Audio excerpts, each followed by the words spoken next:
Good morning, millennials. Welcome back to The Toast. Happy Thursday. Welcome to the back latter half of the week. Congratulations, girlies. We did it. Hey, Jax. How you doing? I'm doing great. Thank you for asking. So joyous that it's a Thursday. Such a simcha. And I hope everyone is celebrating accordingly as we gear up for the end of the week. It's almost here, you guys. Not only is it the end of the week, but next week is Thanksgiving. So most people should have a nice short week next week. We're really officially have entered holiday season. I mean, we know holiday season is being kicked off when toastmerch.com is lit up with the new holiday merch collection from the Toast Girlies. Oh yeah, and we kicked off holiday season early because we want to make sure everyone gets their holiday gifts in time for the holidays. Now, speaking of holiday gifts, I had a transformative evening because I got all of my holiday shopping done. Someone, I need to thank this person, sent me Patricia Altschul's Instagram, where she did a post about how you can order from Buckingham Palace gift shop online, and they send it to you in the mail, and it's like premium stuff. How much was shipping?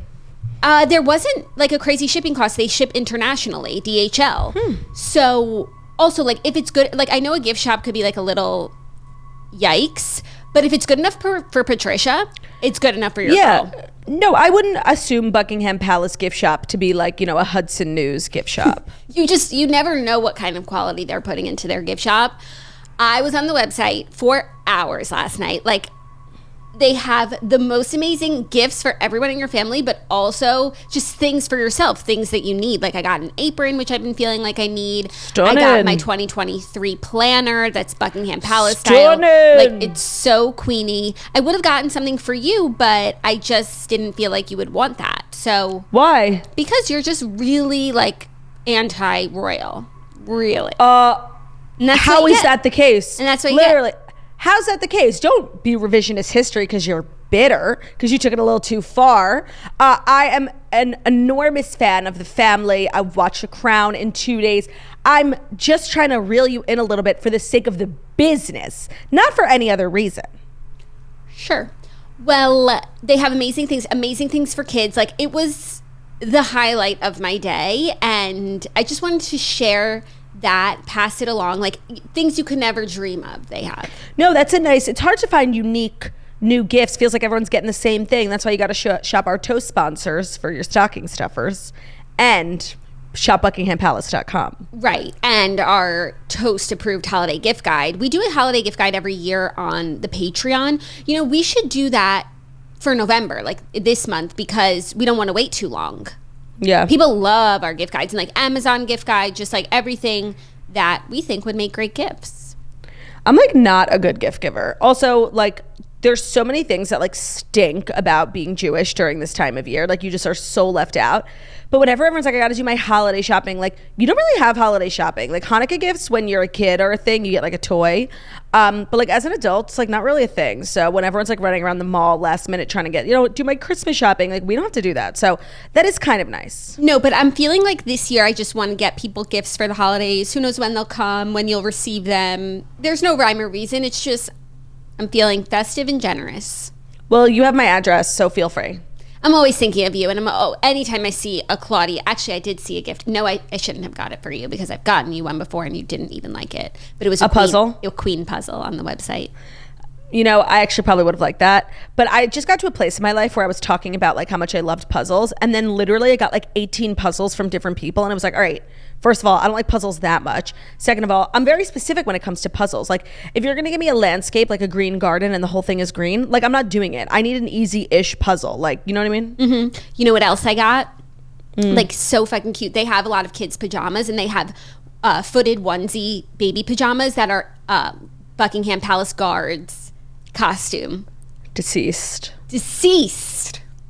I got some books. They have some nice history books. I got a Royal Line of Succession book because I just need a family tree that I can always reference or not reference.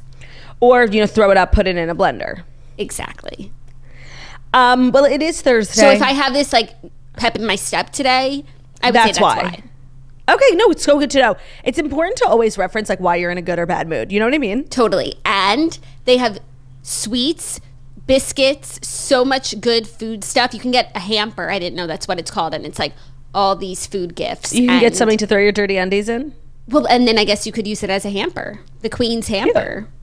Imagine. For when you buy her dirty undies at auction. Dirty undies at auction, yeah. So it's Thursday, which means we have an amazing show because spirits are high here at the Toast because it's Thursday and clearly somebody got their holiday shopping done early and she's on cloud 9. So it means fabulousness for everyone. Fabulous news, fabulous stories, fabulous sponsors, fabulous girls, lots of fabulosity. Lots of fabulosity. And then the rest of my week, it's time, you guys, we're 1 week, for the homemakers out there, we're 1 week out from Thanksgiving. And so it's time to start prep. I didn't realize if you're cooking your own Thanksgiving, like you don't cook everything the day of, not even close. Like you of cook course not. Desserts a few days in advance because those can go straight in the freezer. You do gravy beforehand, like a bunch of other stuff. So on the day of, it's as easy as possible. So I need to start like making my grocery list, getting everything. I'm going to make my gravy and we'll take it from there. But this is my first time hosting Thanksgiving and I'm not taking it lightly.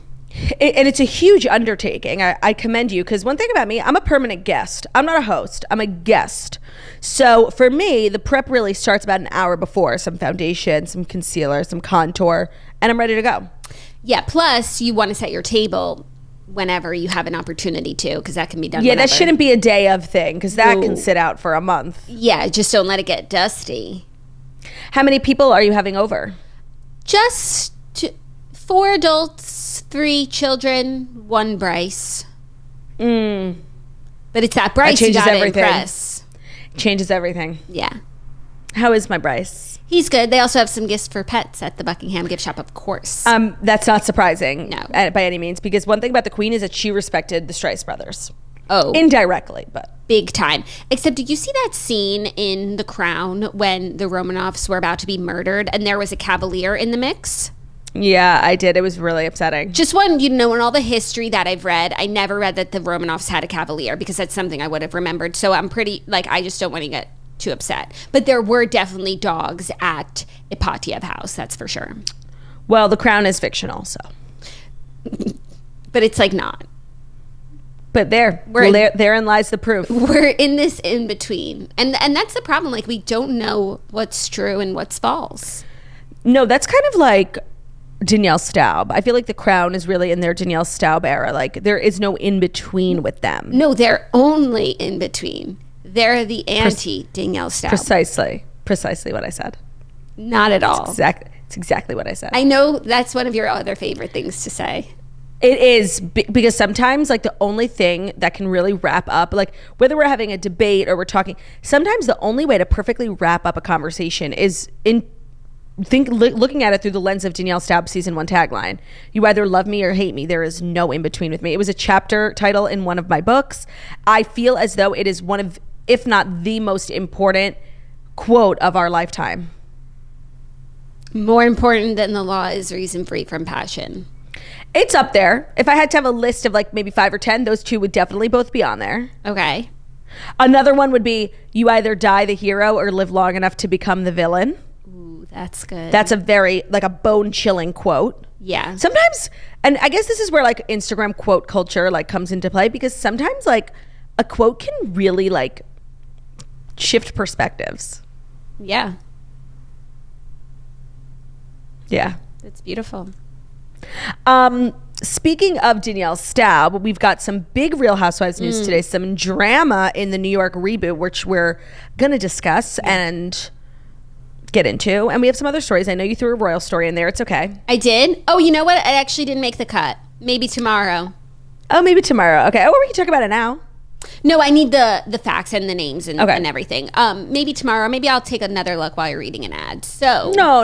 It's okay. Don't worry. Maybe I'll move some things around. I shouldn't have brought it up. Without further ado, where is Brew? He doesn't come to work anymore.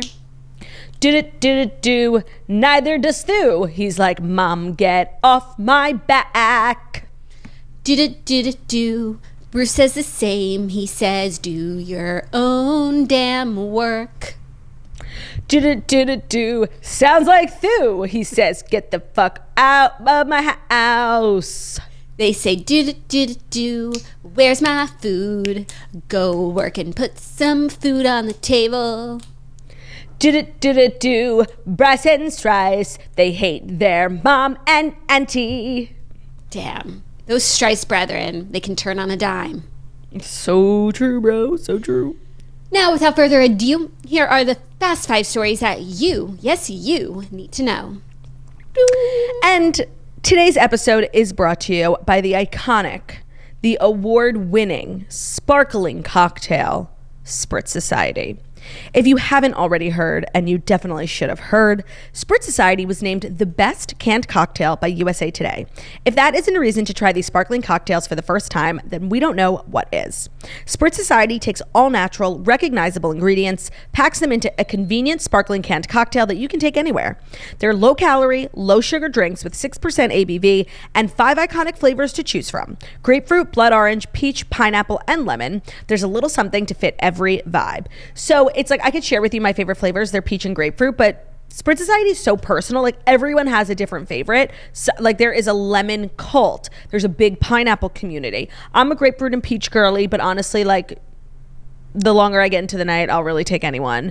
They're so good. It's the perfect thing to drink outside with family, perfect thing to bring to a dinner party. One of the 4 packs has a bottle and a half of wine. So that's a lot of wine. They're 6% ABV, and now we sell variety packs where you can get the 4 iconic flavors all in one.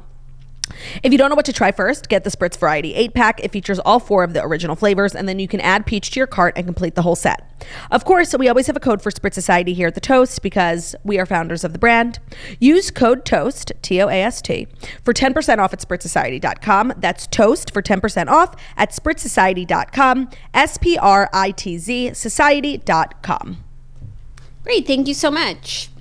You're welcome. First story, Lizzy Savetsky has exited Real Housewives of New York reboot over anti-Semitism. So Page Six has reported that Lizzy Savetsky has quit the Real Housewives of NYC, the reboot, before the new season has even wrapped. Multiple sources told Page Six the social media influencer, who is Jewish, received a wave of anti-Semitic comments when she was announced as a cast member. As soon as she was announced, she was getting insane threats and anti-Semitism on social media, a source familiar with the show told Page Six. Another insider added that Lizzy was, quote, scared. Then Lizzy posted yesterday on her Instagram saying, "I will not be continuing on the Real Housewives of NYC. As a proud Orthodox Jewish woman, I thought participating in this series would be a great chance to represent people like me and share my experience. Unfortunately, from the time of my announcement in the cast, I was on the receiving end of a torrent of anti-Semitic attacks. As this continued, I realized that this path was no longer right for me and my family. I'm looking forward to my next chapter. Stay tuned. Thank you for your love and support." So I feel like there's 2 things going on here. The first is, like, I have no doubt that when she was announced, she's Orthodox Jewish. She's very, proudly pro-Israel. She was going to get absolutely annihilated because being pro-Israel is, like, these days, like, the worst thing you can do when it's actually quite a lovely thing to be. So I feel like she was probably prepared for a decent amount because she's an influencer and full-time activist for Judaism, against anti-Semitism, for Israel. So I feel like she definitely deals with like a huge amount of this on a daily basis. And I'm sure when she was announced, it was a level that she didn't even think was possible. And there have been like lots of rumors going around about there being more there. So I don't want to discount the fact that like this definitely played a factor. She has young kids. I don't think really anyone wants to put their family through that. And I actually do think in the end, she'll be really grateful she didn't do it because like we see this happen like Garcelle on like really pre-established franchises with well-respected housewives who have like earned their credit. Even they are not above the crazy Bravo fan attacks. So I do think in the end she'll be happy she didn't do it. But there is something else going on because I don't think, this is it. Yeah, because they announced that she was a cast member officially at BravoCon. We've known for months that she was going to be a cast member. I think she's received a lot of anti-Semitism, even some of the Bravo fan accounts that posted the news that she was leaving. I was reading the comments and it's like, that's the kind of anti-Semitism that you need to worry about. Saying that Bravo should have never cast her because she has the word Zionist in her bio. Right. All of these like horrible things that are... It's so messed up, and it's not even like necessarily quote unquote threatening or violent. It's just like blanketly not accepting her because she's a Zionist, and that's the worst thing you can be. Dismissing her existence entirely. So I think that when she joined and she got this tarn of anti-Semitism, which she's so online and she's so pro-Israel, and that's just not... a scary place to be. It's a scary place to be. I imagine that at first she was like, no, I'm going to stand firm in my spot because I'm going to be on the show and I'm going to show everyone like what it is to be an Orthodox Jewish woman, what it is to be a Zionist, and what I'm doing is important. And then from what we understand, something happened while they were filming. We heard it like through the grapevine, and Page Six also reported on their TikTok that there was an event, and Lizzy is a matchmaker, Jewish matchmaker, and one of the women wanted Lizzy to set her up to meet someone, and we did some research. There's only 3 single women on the show, so yes, Jenna Lyons, Uba Hassan, and Bryn Whitfield. I had heard that it was Bryn, but it could be any of the 3 women because they're the only single ones. And so they asked like Lizzy, like, oh, could you set me up? And Lizzy said that she only sets up Jewish people with Jewish people. And then the person said something to the effect of, that's what Nazis do, and called Lizzy a Nazi. Right. She said like, the point of my matchmaking is to further the Jewish population. So I actually only set up Jewish people with other Jewish people. And the girl, I think Bryn, but any of those women said, well, that sounds like something a Nazi would say.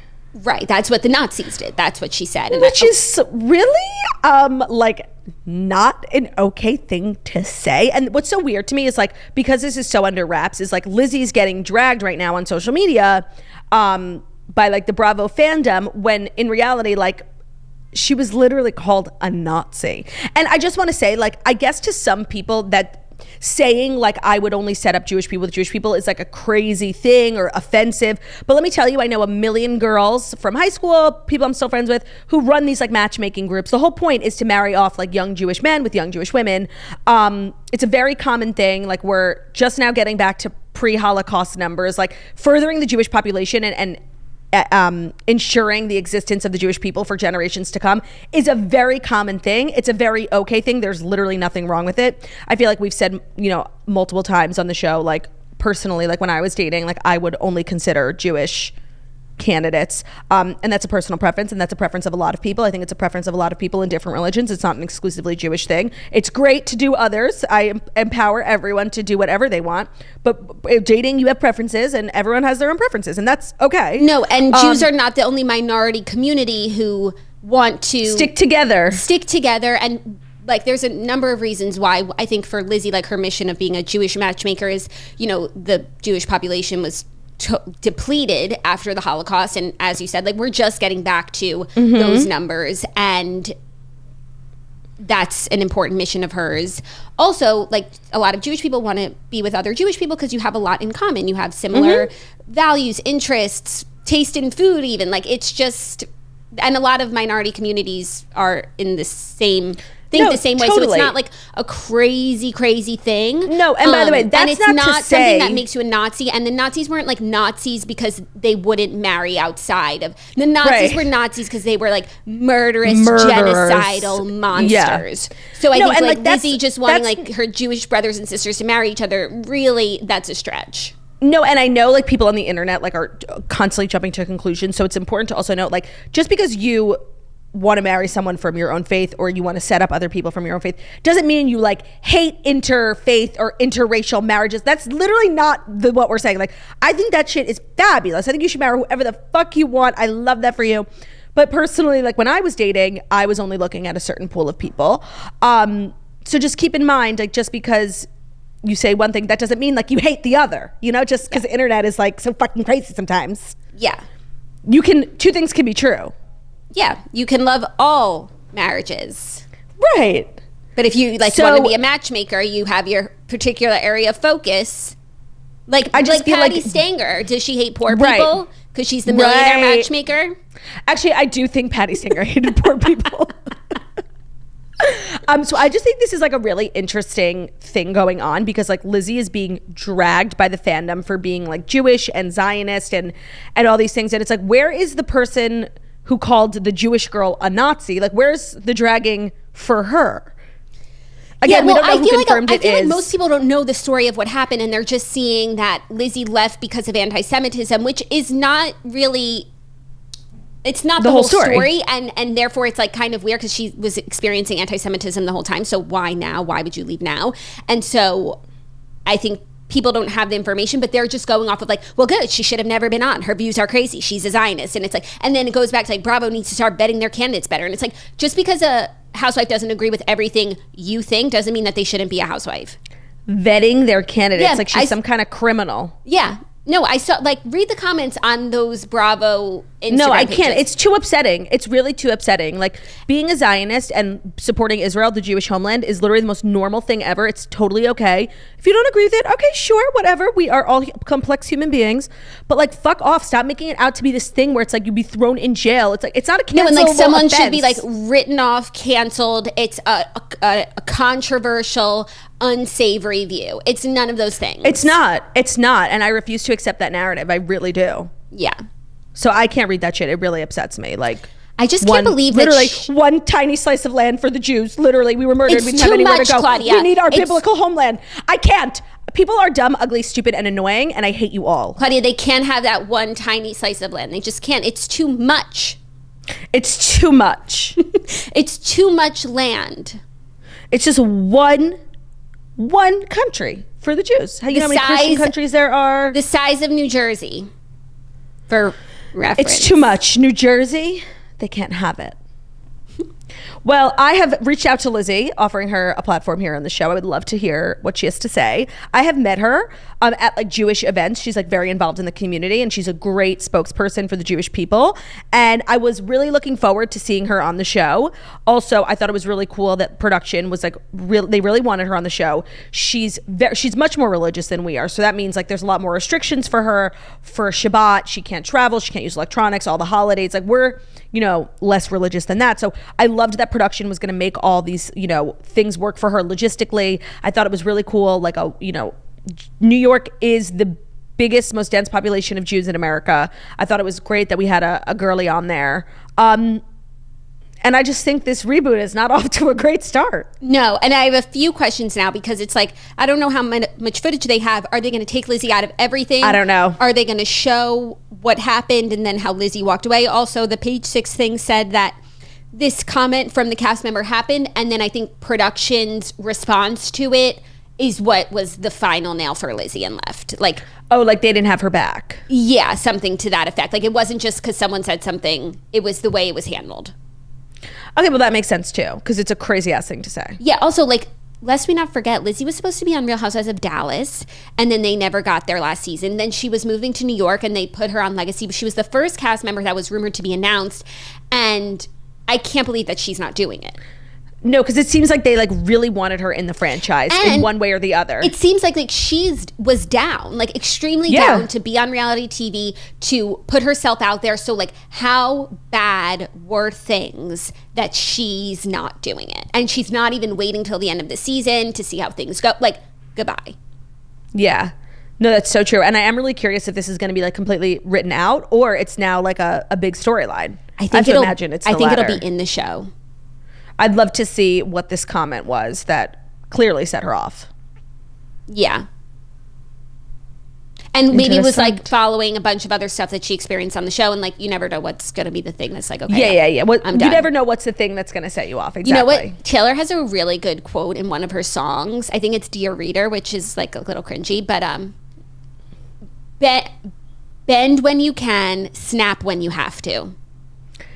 Yes. If that ain't me. If that ain't you. Literally. Not you quoting Taylor. Oh. Add it to the quotes list. Update to everyone from yesterday. For the Capital One presale, I was in the queue for 3 hours. No tickets remaining. I'm with the general on sale public, whenever that is. I've just resigned myself to the sheer fact that I will be a victim of the resale market. And that's okay. It's okay. I'm going to pay a premium, but I'm happy to do it for my girlie. Now, let me ask you something. How is any of that different from what you said yesterday when we decided that you were going to just... Well, yesterday, I still had the hopes of yesterday. But today... It was a 2-day pre-sale? It was the verified fan pre-sale, which me and Margot got. And then it was Capital One cardholder pre-sale. I did get 2 of my friends to offer me their credit cards, and I would pay them back. And I didn't even get a chance to use them because so many people were in the queue. Wow. Yeah, it was very sad. I'm sorry. I'm laughing because someone like sent me a DM saying like, tell Claudia and Margot that they can see what number they are in the queue if they go to like if you right click on Safari the and HTML. press view page source, you'll see the back end Page HTML of the website. And if you go down to line 222, it'll say exactly how many people are in front of you. So I sent that to Claudia and Margot, like, oh my God, I saw the DM. You guys probably like aren't looking at your DMs right now. And then Claudia wrote back, yes, we are 28,000 and 22,000 respectively. Yeah, I was 22,000 for 2 hours. Like not a single person moved in front of me for 2 hours. And then quickly it dropped to like 14,000. And then I knew when it started dropping really quick, I'm like, oh great, people are getting in, seeing that it's sold out and leaving. That's why. Now let me ask you something. Are you looking to hear from Taylor about this debacle? So there's like a lot of rhetoric and dialogue. People are really angry and being like, can't believe Taylor's just left us out here not saying anything. I don't really know what she could say. Like Taylor, people are mad at a few things. One, that the pre-sale was such a fakakta mess. Really, there's only so much she could do. She got her verified pre-sale for fans. She got them to do that first before Capital One. I think she advocated to Ticketmaster as much as she could. I don't know. At some point, it is out of her hands. But what people are really upset about her is for opting into dynamic pricing. Yes, this is what I saw.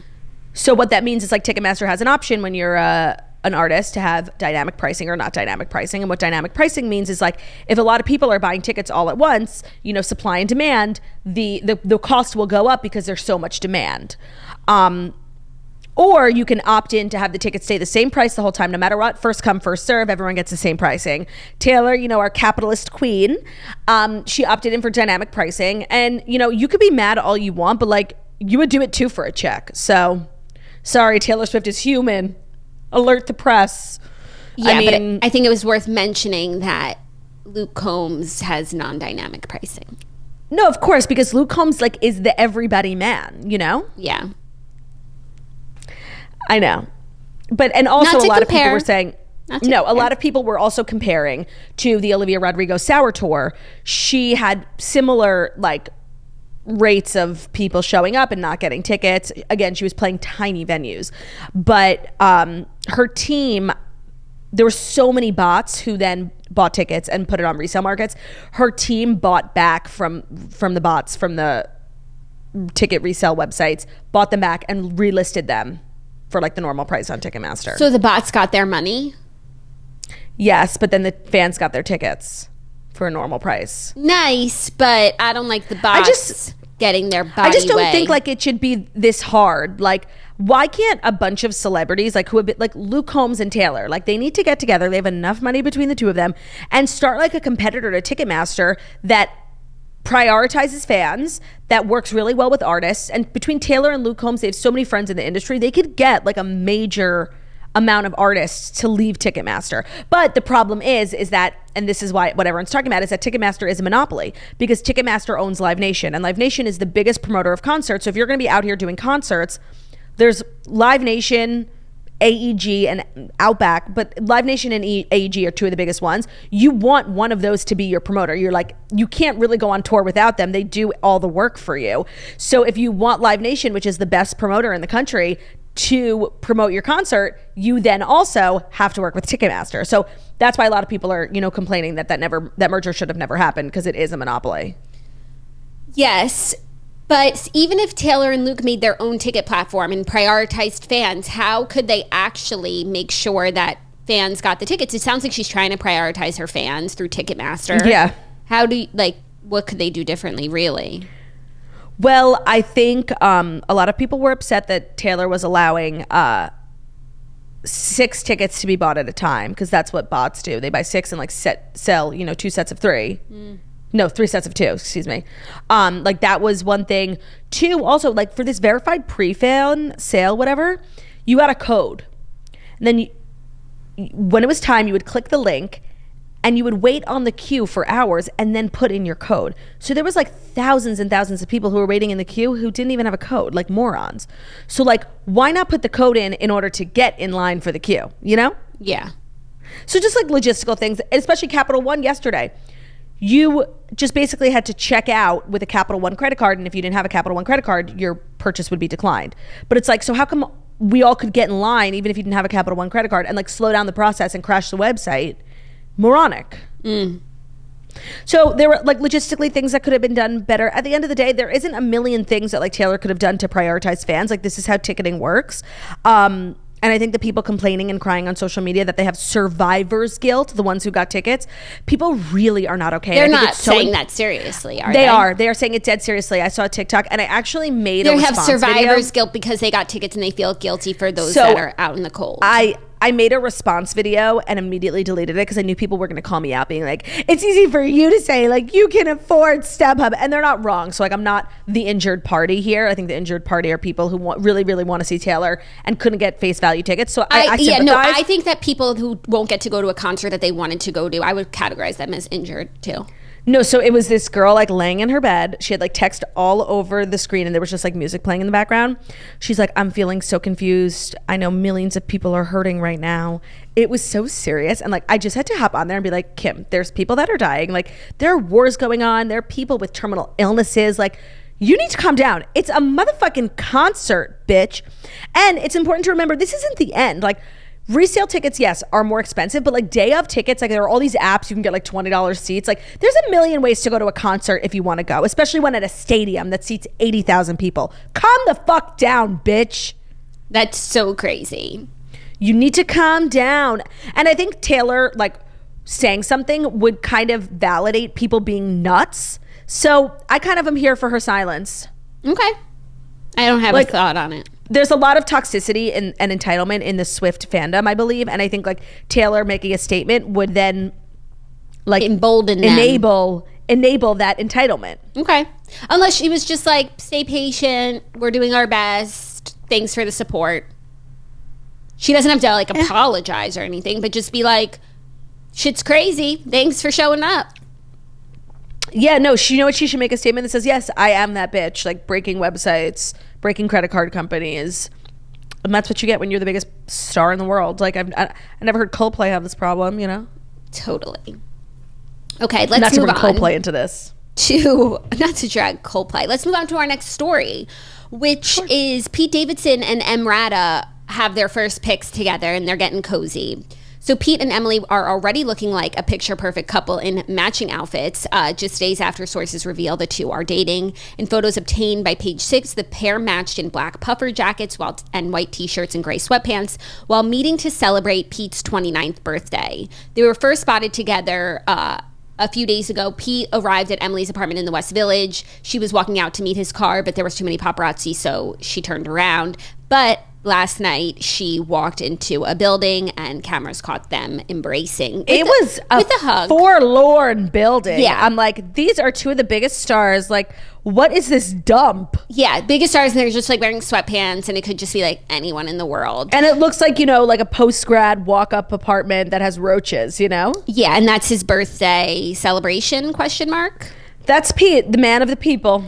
Yeah, I just want to say I'm not going to be like a denier, a Davidson Rata denier, because I don't care. But I thought that hug looked like really friendly. Like, I mean, by the way, it's important to keep in mind this is like their second or third date. That's so, like, true. I guess that's how I would hug someone I'm on. That's how you would embrace with. someone who like you're into, but like you're not dating. Yeah. I thought the same thing too, but then I'm like, wait, this is blown up so much, but like they were spotted on Dumois like 4 days ago. But you don't think that they saw each other privately a little bit before people were showing up at other people's apartments? Maybe. But if that's the case, that's still a relatively new relationship. Yeah. I thought the embrace was very like fratty. Like I thought he was going to give her like a noogie. Yeah, no, it's like she's coming over to his frat house. Like, here, let's take a look around and I'll show you my room. Yeah. And like we'll play Xbox with the boys. Yeah. No, it was definitely giving like college embrace. Yeah. But again, maybe that's the Pete Davidson way. I think that they are well suited and me too. Age appropriate. All good. All good in the hood. Just, I love our first photo. It's always a big milestone in a celebrity relationship. It is. It's the one you think of forever, them at Knott's Berry Farm, you know?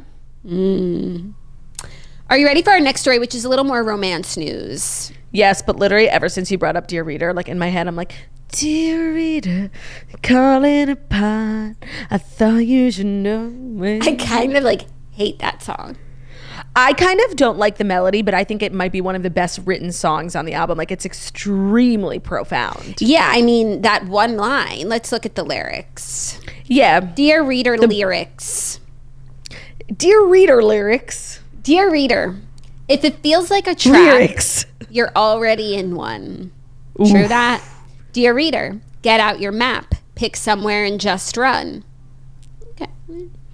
Dear reader, burn all the files, desert all your past lives, and if you don't recognize yourself, that means you did it right. Ooh, chilling. Never take advice from someone who's falling apart. Ain't that the truth? Dear reader, bend when you can, snap when you have to. Facts. Facts. Dear reader, you don't have to answer just because they asked you. Trills. Ooh. Dear reader, the greatest of luxuries is your secrets. I disagree. Ever had a Birkin? Ever had a nice bath? A massage? A trip to an island? Dear reader, when you aim at the devil, make sure you don't miss. Agreed. Agreed. So I wander through these nights. I prefer hiding in plain sight. My fourth drink in my hand. These desperate prayers of a cursed man. Over my head. Yeah, me too. Spilling out to you for free, but darling, darling, please, you wouldn't take my word for it if you knew who was talking. If you knew where I was walking. To a house, not a home, all alone. 'Cause nobody's there where I pace in my pen, and my friends found friends who care. No one sees when you lose when you're playing solitaire. Okay, actually, I wanted to ask you, I needed a clarification on a Taylor lyric that I feel like nobody's kind of looked into. It's from Karma. Okay. Should I pull it up? No, it's just one line. Okay. Put fingers down. Karma takes all my friends to the summit. Is there something after that? No. Well, taking So something... what's the summit? The summit is like the edge of a cliff, I think. Oh, it's not like one of those... I thought it was one of those like Bill Gates billionaire. No, those like are called summits too. But isn't there one called the Summit? It's like in Idaho and all the billionaires go. It's not called the Summit. G1 Summit or something? It's in like Sun Valley. That is a summit where like there's a meeting of the minds. Oh, okay. So what is the dictionary definition for summit? It's like a cliff? It is. Hold on. Let me just get that Sun Valley Summit for Karma's gonna track you down step by step from I think town that's to just town. It's a conference, that Sun Valley thing. The summit is the highest point of a hill or a mountain. It's also a meeting between heads of government. But I think it's the first one in her thing. Karma takes all my friends to the summit. And I think when you're at the highest point of a hill or a mountain, like you could either fall off of it. No. Or you're standing tall. Yeah. It's a choice. The summit is really like not a choice, but it could go either way sort of thing. No, and I think the way she's leaning into is like karma benefits her friends because all of her friends reach mountain peaks. Like they're all doing well. Oh, true. Or karma and like takes her friends to the summit, in which case like when karma could be like a negative or a positive thing. And when right, of course. When it's a negative thing, like her friends might fall if that's what they deserve as bad friends. When it's I think it's the previous. Yeah. When it's a positive thing, her friends are peaking because they're good friends. Because they deserve it. Yeah. I think it's that. I think it was at... Do you feel like you have more clarity now? I actually do. And no, they don't. Karma doesn't take all of her friends to the G10 summit. That's what I thought. I'm like, oh my God, I feel like more people should be talking about this. Karma takes all her friends to Davos. Right. Literally. That's really funny. Okay. Are you ready for our next story now? A little more romance news. Is it the romance news that's brought to you by Modern Fertility? Mm-hmm. Knowledge is power, and when you know more, you can make better decisions for your body, your health, and your future. There aren't many decisions bigger than having a kid, but for many women, their fertility is a big question mark. That's why Modern Fertility was created, an easy and affordable way to test your fertility hormones at home with a simple finger prick. Mail it in with a prepaid label, and you'll get your personalized results within 6 days. You'll get insight into your hormone levels, like your ovarian reserve, which is basically how many eggs, fewer or more on average, than the woman your age, or other important important factors that can impact your fertility. The results will go deep into what every hormone means, and you can also download the results to review with your doctor for next steps. Traditional hormone testing at a fertility clinic can cost over $600, but for Modern Fertility tests the same general set of hormones at a fraction of the price. And if you go to modernfertility.com/toast30, you can get an additional $30 off your test. Plus, you can get reimbursed for the rest through your FSA or your HSA. Right now, Modern Fertility is offering our listeners that $30 off the test when you go to modernfertility.com/toast30. It's a limited time offer for the $30 off, and that means your test is going to come out to just $149. Hormone testing at a fertility clinic can cost more than 3 times as much as that. So again, get $30 off your fertility test when you go to modernfertility.com/toast30. It is a limited time offer at modernfertility.com/TOAST 3 modernfertility.com/toast30. Thank you so much, McClard. You're welcome. I was just thinking about the summit thing because this book that I just read said a couple times that like falling in love is like being on the edge of a cliff, which say falling in love is like being at going to the summit. And it's another thing. Falling in love can be such a positive or such a negative, just like karma. So. Oh, I learned a new word too. I actually find like that little dictionary feature on the Kindle to be enormously helpful because I'm really not like good with the words. And there was a word in my book yesterday that was like so obvious. I'm like, how do I not know this word? Compulsory. What is it? It's like it has to like do mandatory. Yeah, that's a good word. I didn't know that. Yeah, I thought it was a good word. I'm gonna try and use it. Like I'm gonna use it in a sentence. Jackie. Hold on. So is it a verb? Like what? It's an adjective. Yeah, like you describe something as being mandatory. Jackie, you look so stunning today. I didn't know sickening was a compulsory quality of the morning toast. The toast. You did know that, though. I did know that, yeah, but I was just being fictional for the sentence. Yeah, I would say delivering the next story is a compulsory act of mine as host of the morning toast. I would say that as well. Are you ready for it? I feel like Aquila at the Bee. We haven't been ready for this story. No, because Aquila and the Bee is the best fucking movie of all time. Like Lawrence Fishburne's best work. Of course, Keke Palmer. You see Keke Palmer's hosting SNL this week? No, I didn't. Who's a musical guest? SZA. So it'll be like a really good one. And I feel like Keke Palmer is the perfect person for SNL. And I'm glad because like, while she might not be like the most famous, they're putting talent first, and that's where she's gonna thrive. And I feel like this is gonna be a huge platform for her, and she's gonna become a huge star. She is, but like I feel like she's gonna become an even bigger star. Like so many people who don't know her are just gonna love her upon meeting her, and just like find an enormous respect for her talent. She sings, she dances, she acts, she does comedy. Like I hope she does it all. Yeah, totally. It's gonna be good. Maybe the next story isn't one worth telling since we can't. No, tell it. I'm ready. Brad Pitt has a new leading lady, Ines de Ramon. They've been together for a few months. She is the ex-wife of Vampire Diaries star Paul Wellesley. They separated earlier this year. Yeah, so she's got great taste in men. While Brad Pitt and Ines de Ramon were just spotted together for the first time at Bono's concert in LA over the weekend, insiders say they've been getting to know each other for quite some time. He being 58 and she is 32. She's also a fine jewelry executive. Have been dating. Wait, she's like so stunning. She's like really classically beautiful, not like this Instagram model Thoughtlandia. Like she has a real face, and like a real nose. She's got forehead. A real fotch, and she's quite stunning. Like she's very striking looking, and she has a real job. I love, but you know, every time since Angelina, like Brad Pitt has been spotted with a woman, like remember that professor, that Israeli girl? It's never like a model. Like he's always looking. I think he likes a good brain. He does. I feel like, well, at this point in his life, he is prioritizing conversations and people and stuff. But I also think that because he's Brad Pitt, he gets the girls who are brainy and beautiful. He doesn't have to choose. And I'm really happy for him. And this is kind of what I was saying. Of course it's different, but like when I was saying like Pete Davidson, like choosing Emrata, like it's so obvious, you know, she's the hottest woman in the world.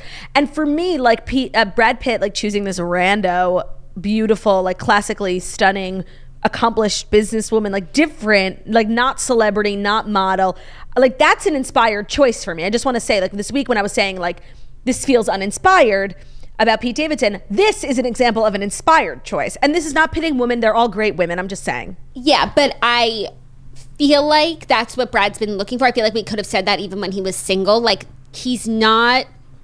I think he wants someone who's even though, by the way, someone who's he was recently linked to Emrata. Yeah, but who said that? Never confirmed. Also, she is another one, brainy and beautiful. Yeah.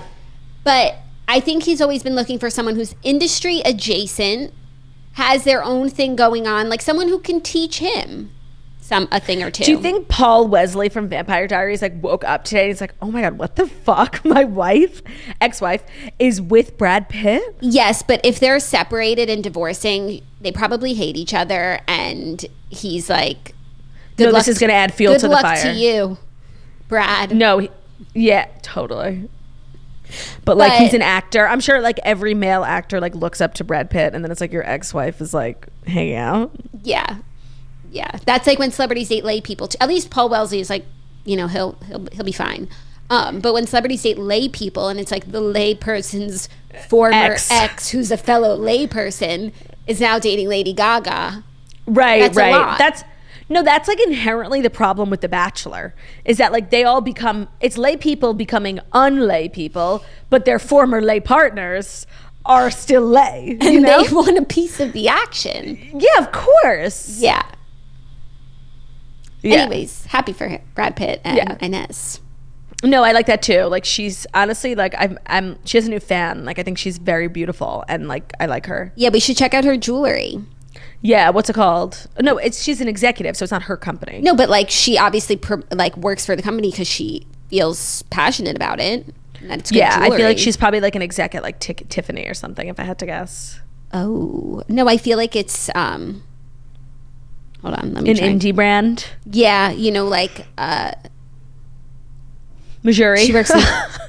Okay, she graduated from the University of Geneva with a bachelor's degree in business administration. Geneva is not Genovia. No, okay. How stupid do you think I am? I don't know. What were you about to say? Geneva's like Switzerland, right? Yeah.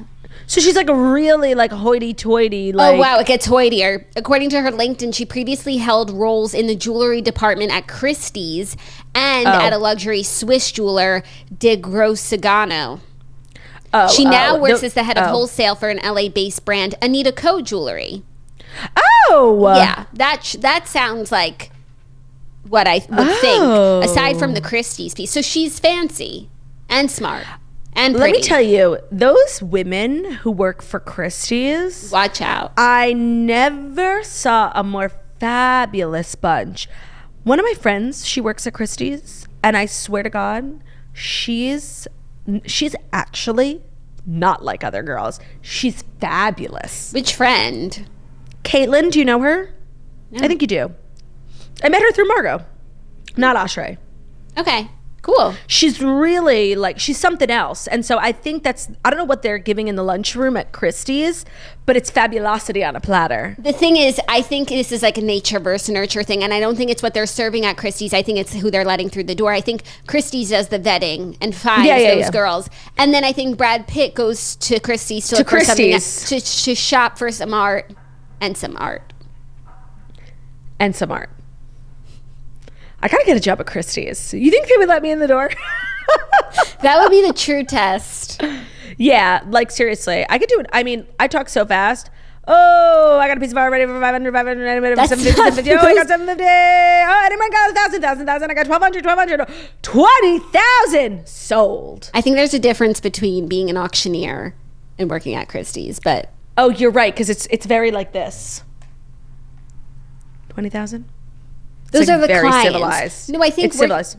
Working at Christie's, I feel like a few of the books that I've read have main characters who work at Christie's or Sotheby's because it's a very interesting job, and it's a lot of it's a lot of knowledge about things like art, history, jewelry, fashion, whatever the category you're in is, and then you like talk to clients and like explain why something is worth the value that it has.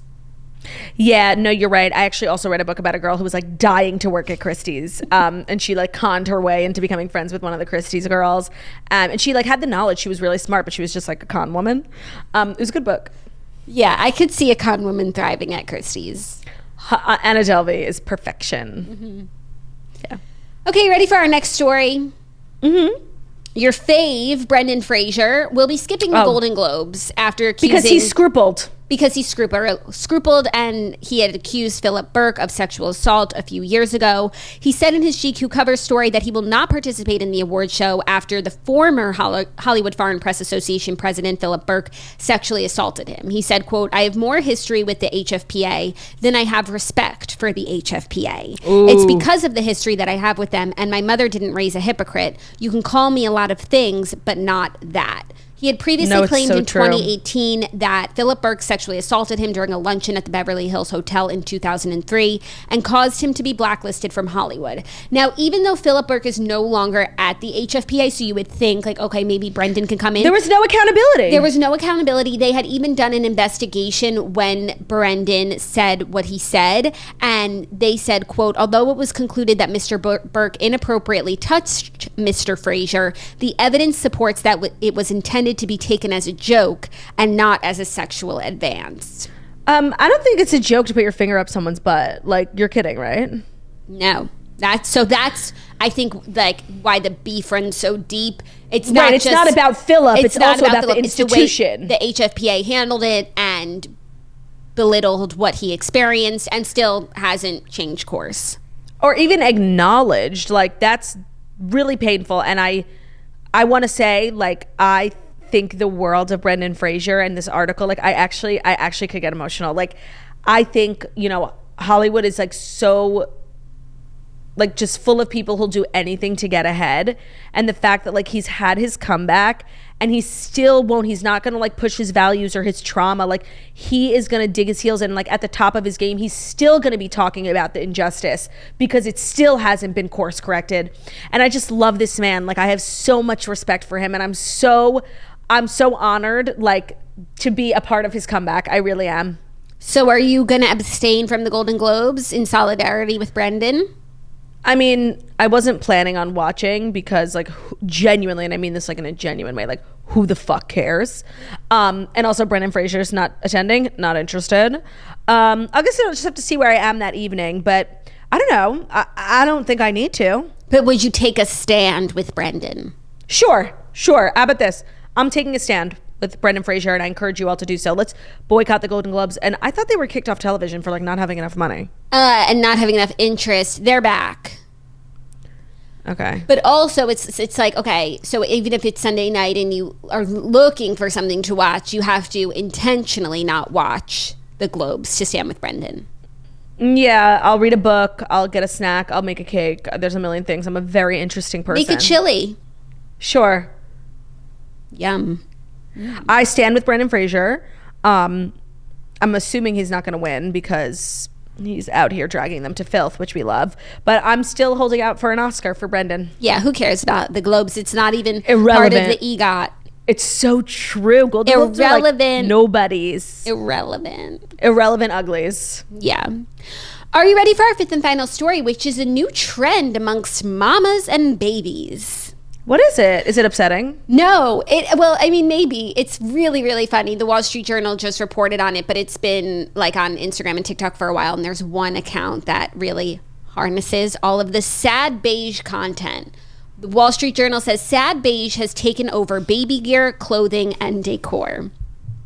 So all of the baby gear these days, cribs, nurseries, if you look at, you know, inspo, it's all beige. And it's like... Yeah. No baby's favorite color is beige. So true. And there's this Instagram and TikTok account that's like sad beige children, and there's sad beige toys for sad beige children.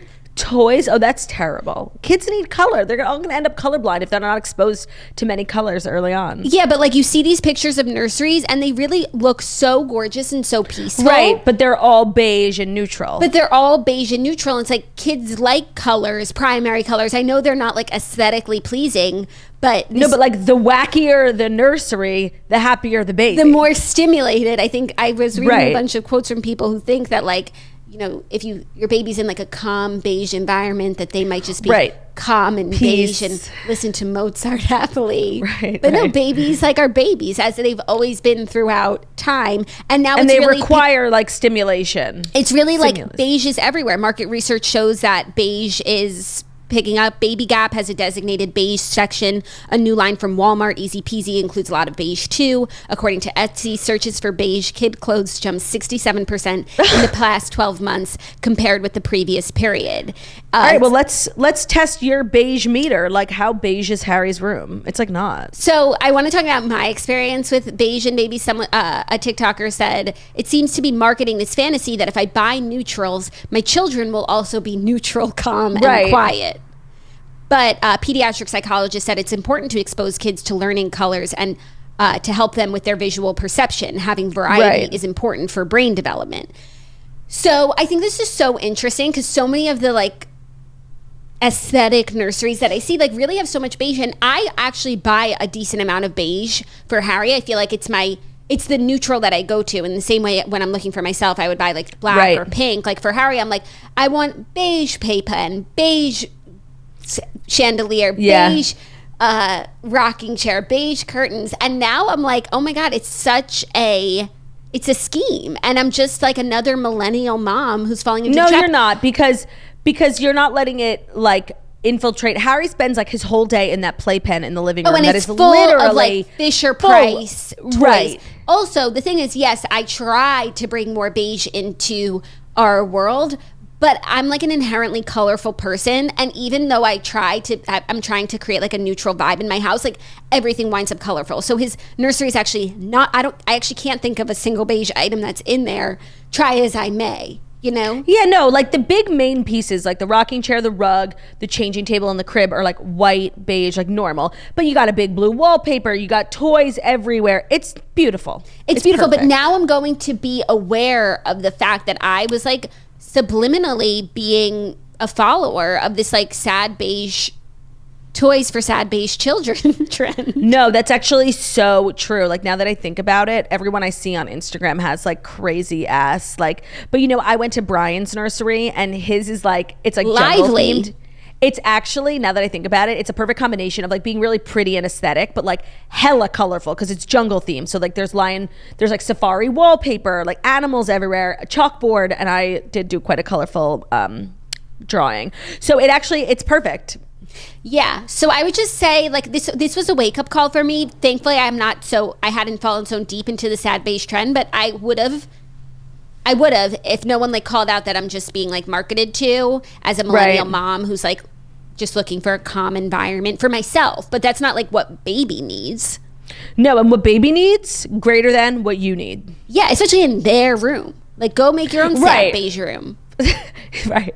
And your room these days is like hella colorful. No, totally. With your new wallpaper, like you live Harry in a colorful comes into my palace, room and looks while at- Harry is literally dying for some stimulation, some colors. No, he comes in my room and looks at my wallpaper and he's like, oh Mom. my gosh. I need this. So I actually am not done with his room, and there will be no more beige in Good to know. there. I'm going full primary colors, kids, fun, playroom. I think this was the first time that you told me about an internet trend. And look it up. I was watching her Instagram, Sad Beige Children, but I think she's really big on TikTok, and it's fucking funny. I will. It's That is really, funny. really funny. Well, I thought those were some great, robust, dynamic stories. I really did. I agree, which is why my royal news might have to wait till tomorrow. Let's see what the day holds in store for us. We'll see what tomorrow brings for our final episode of the week. And then next week, we are in studio Monday, Tuesday, Wednesday. And then, of course, Thursday, Friday, and the weekend, we are off for Thanksgiving. So please keep that in mind. If you haven't gotten your Toast merch, there is some supply left. Some sizes are sold out, but toastmerch.com, any last minute gifts for you, for the toaster in your life, for anyone. It's really just, it's for all except for the Bigfoots. So Well, the thank you so pink much. slippers are sold out, I believe. So Oh, I guess sorry. we had enough small-footed toasters. SFT. Thank you so much for listening to the Toast, the Millennial Morning Show, where we deliver the fast 5 stories that you need to know every Monday through Friday on YouTube. So if you're watching this on YouTube, please feel free to subscribe and give this video a thumbs up. We're also available as a podcast anywhere podcasts can be found. So that's Spotify, iTunes, Stitcher, Public Radio, iHeartRadio, CastBox, all the places where we listen to podcasts. Find us, The Toast, and leave a 5-star review about how wickedly talented we are. Hope you guys have an amazing Thursday, and we'll see you tomorrow for Friday. Gotta get down on Friday. Goodbye. Goodbye. Goodbye.